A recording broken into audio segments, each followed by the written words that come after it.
नमस्कार मित्रांनो. कथेच्या पुढच्या भागाला आपण सुरुवात तर करणारच आहोत.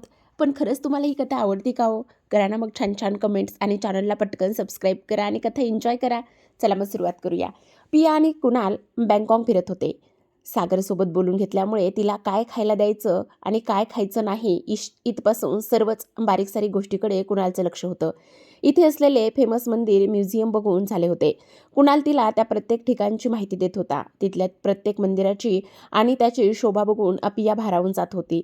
खास करून मंदिर आणि वॅटपो मंदिर तिला खूपच जास्त आवडलं होतं. मंदिरावर सूर्याच्या पडणाऱ्या किरणांमुळे ते मंदिर अजूनच तेजस्वी दिसतं हे कुणालने सांगितलं. तसंच तिने दुसऱ्या दिवशी सूर्योदयाच्या वेळी तिकडे येण्याचा हट्टसुद्धा धरला होता. त्याने सुद्धा काही तक्रार न करता ते मान्य केलं होतं. वेळेनुसार या मंदिराची रंगछटा बदलली जाते असं तिकडच्या गाईडने सांगितलं. तेव्हा तर तिचे डोळे मोठेच झाले होते आणि कुणालकडे निदान अर्धा दिवस थांबण्याचा हट्ट सुद्धा तिने धरलेला होता. अजिबात नाही, तुला आरामाची खूप गरज आहे बरं. जर तू जास्त हट्ट केलास तर आता इथूनच आपण मुंबईला जातोय, त्याने कडक शब्दात सांगितलं. तिने तोंड वाकडं केलं आणि समोर बघू लागली. तो हे खरंच करू शकत होता. तिला पूर्ण खात्री होती इथे घेऊन येण्याचा प्लॅन सुद्धा असाच अचानक झालेला. त्यापेक्षा घरी परत जाणं तर त्याच्यासाठी कितीतरी पटीने सोपं होतं. तो तिच्या शक्य होतील तितक्या सर्व गोष्टी ऐकतच होता. पण तिलाही त्याची प्रत्येक गोष्ट ऐकावी लागत होती. तरीही हट्ट चालू असेल तर शेवटी त्याला थोडी धमकी द्यावी लागत होती. ज्यामुळे ती निदान तेवढ्यापुरती तरी हट्ट सोडून देत होती. तो गालात हसतच तिचं ते बालिश वागणं एन्जॉय करू लागला होता. तिचा इतका हट्टीपणा त्याने गेल्या 3 वर्षात अनुभवलाच नव्हता. तितका वेळ त्यांना एकमेकांसाठी देता आला नव्हता.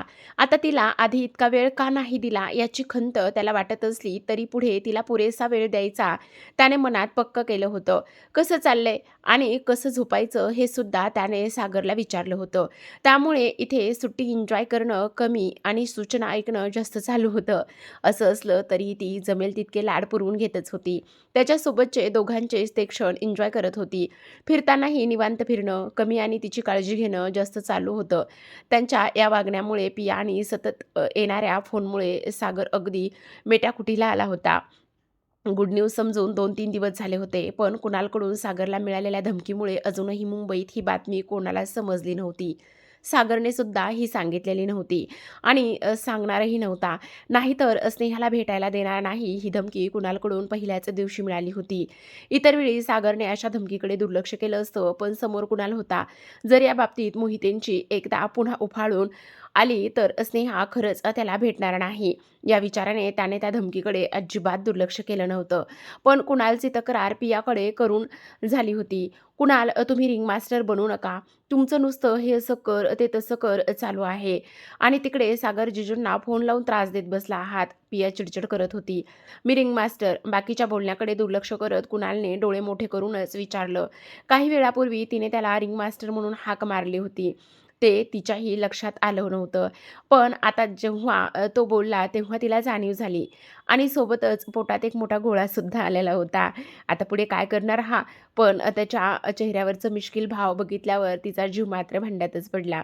पुन्हा त्याच्या तोंडून रिंग मास्टर ऐकल्यावर तिला जुने दिवस आठवले. लग्न झाल्यावर पहिल्या रात्री तो तिच्या अंगावर पाल टाकत होता तेव्हा तिने त्याला पालींचा रिंग मास्टर असं नाव ठेवलेलं होतं. आता सुद्धा ते आठवून तिला हसायला आलेलं होतं. एकटीच काय हसतेस? तिला हसताना बघून कुणालने विचारलं होतं. तुम्ही रिंग मास्टर आहात पालींचे? ती हसू गालात अडवतच बोलली. तो डोळे बारीक करून तिच्याकडे बघू लागला. पालीवरून तिलाही ते जुने दिवस आठवले. आणि तो सुद्धा हसू लागला. त्याला हे नाव माहीतच होतं. ती सांगत होती तेव्हा त्याने ते ऐकलेलं होतं.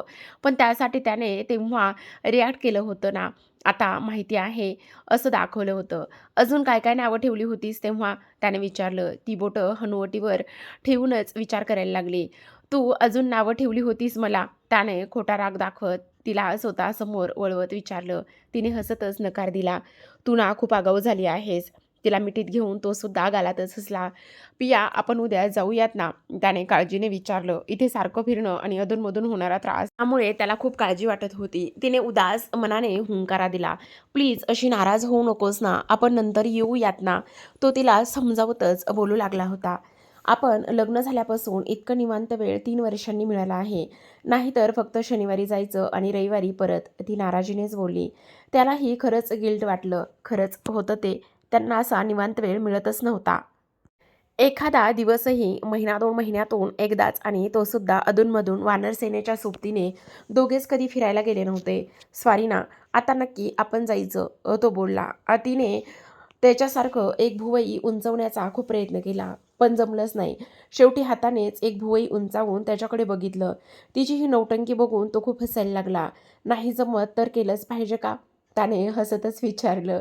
"मग जे जमणार नाही ते तरी कशाला कमिट करायचं?" ती बोलली. त्याने डोक्याला हातच मारून घेतला. अगदी असंबंधित गोष्टींचा संबंध जोडला होता तिने. "ओ मोहिते मॅडम, तुम्ही जरा दमाने घ्या ना.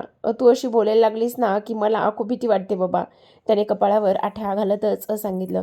"राहू दे, आले मोठे घाबरणारे." तिने तोंड वाकडं केलं आणि त्याने हलकेच तिच्या गालावर ओठ टेकवले. "तू आता जास्त सुंदर दिसायला लागलीस हं," तो बोलला. ती डोळे बारीक करूनच त्याच्याकडे पाहू लागली होती. आणि तो आता जास्तच मोठ्याने हसू लागला. तिला मिठीत घेऊन कितीतरी वेळ त्यांच्या गप्पा चालूच होत्या. ते मुंबईला परत येणार होते. पुन्हा असा मोकळा वेळ कधी मिळेल हे त्यालाही माहिती नव्हतं. आता तर हे सर्व जास्तच कठीण होणार हे त्याला आणि तिलाही पूर्ण जाणवत होतं. त्याचबरोबर तुम्ही एका दिवसात माहिती देणार होता, प्रथमेशने तिला विचारलं. यशवंत त्याच्यासमोरच बसला होता. दोघांच्याही चेहऱ्यावर गंभीर भाव दिसू लागले होते. तुमच्या घरातल्या प्रत्येकावर नजर आहे, यशवंतने शांतपणे सांगितलं. अंदाज होताच. काहीसा विचार करत प्रथमेश बोलला. आता पुढे काय आणि कसं मॅनेज करायचं हा प्रश्न होताच. कुणाल सर कधी येणार आहेत, यशवंतने विचारलं. प्रथमेश हुशार असला तरी नौका होता आणि त्यामुळे सर्व माहिती त्याला सांगायची की नाही ही शंका यशवंतच्या मनामध्ये होती. त्यात कुणालसारखं सर्व बाजूने विचार करणं अजूनही प्रथमेशला पूर्णपणे जमत नव्हतं. तो 10 दिवसांसाठी गेला आहे. मी तुम्हाला सर्वांच्या सिक्युरिटी ठेवायला सांगितलं होतं ना, ते झालं का? प्रथमेशने विचारलं. प्रथमेश इथे 100% देण्याचा प्रयत्न करत होता, पण नेहमी कुणालच्या सावलीत असलेल्या त्याला एकाकी इतकं मोठं काम करावं लागत होतं आणि किंचित गोंधळलेला सुद्धा होता तो. "हो सर, त्याच दिवशी सर्वांसाठी सिक्युरिटी हायर केली आहे. त्यांना कळणार नाही अशा पद्धतीने झिरो प्रेझेन्स असणार आहे. तुम्ही सांगितलेलं तसंच," यशवंतने सांगितलं. तेव्हा प्रथमेशने फक्त मानच डोलावली होती.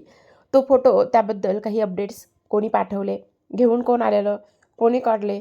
कुठे काढले गेले आहेत? काहीतरी समजलं असेल ना?" प्रथमेशने ते विचारलं आणि पुन्हा एकदा त्या फोटोचा इन्व्हॉल्व बाहेर काढून ते फोटो तो बघू लागला. आता हा फोटो त्याने कितीतरी वेळ बघितला होता, पण त्याला हवं ते सापडतच नव्हतं. म्हणून त्याचं मन खूपच खट्टू झालं होतं. एकदा फोटो बघून त्याने पुन्हा यशवंतकडे पाहिलं. "तुम्ही सांगितल्याप्रमाणे सर्वांची सिक्युरिटी वाढवली आहे. कोणाला काहीच कळणार नाही याची काळजी घेतली आहे." यशवंतने सांगितलं तसं प्रथमेशने मान हलवली होती. थोडा वेळ बोलून यशवंत निघून गेला, पण प्रथमेश अजूनही विचारच करत होता.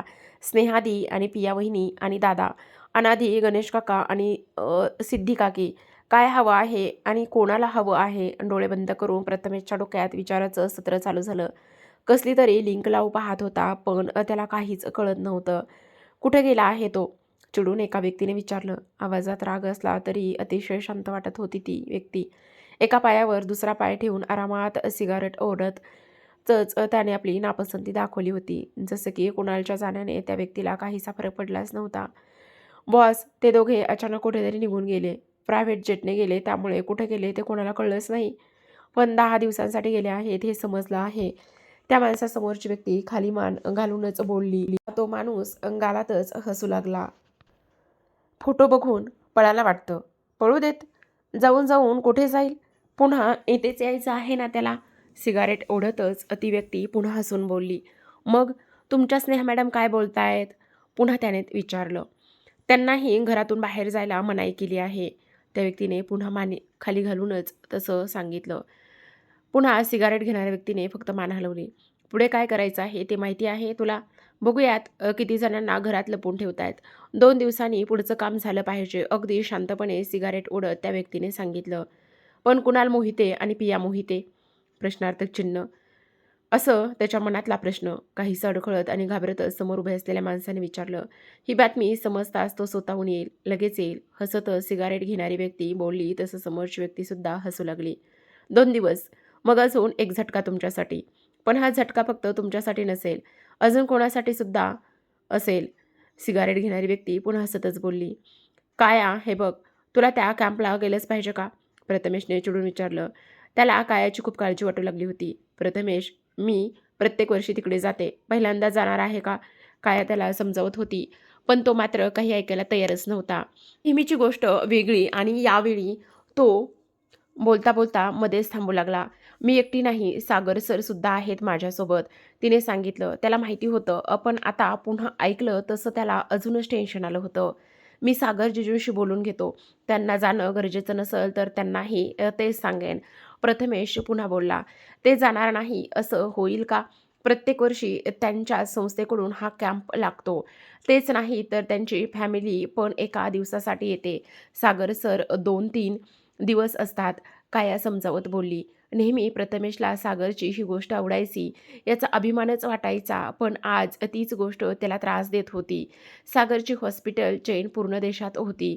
हॉस्पिटलतर्फे प्रत्येक वर्षी गावाकडे मेडिकल कॅम्प लागायचा, ज्यात आवर्जून सागर हजेरी लावायचा आणि त्याची फॅमिलीही किमान 1 दिवस तरी येऊन जायची.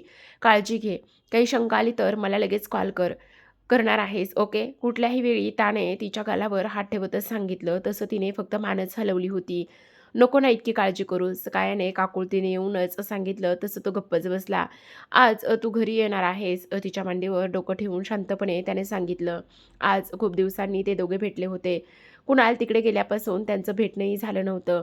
एका कॉफी शॉपमधल्या प्रायव्हेट केबिनमध्ये बसून ते कॉफी घेत होते. तिकडच्या काउचवर झोपून प्रथमेश आरामात तिच्या मांडीवर डोकं ठेवून तिच्याकडे बघतच होता. "खूप थकलेला दिसतोयस प्रथमेश.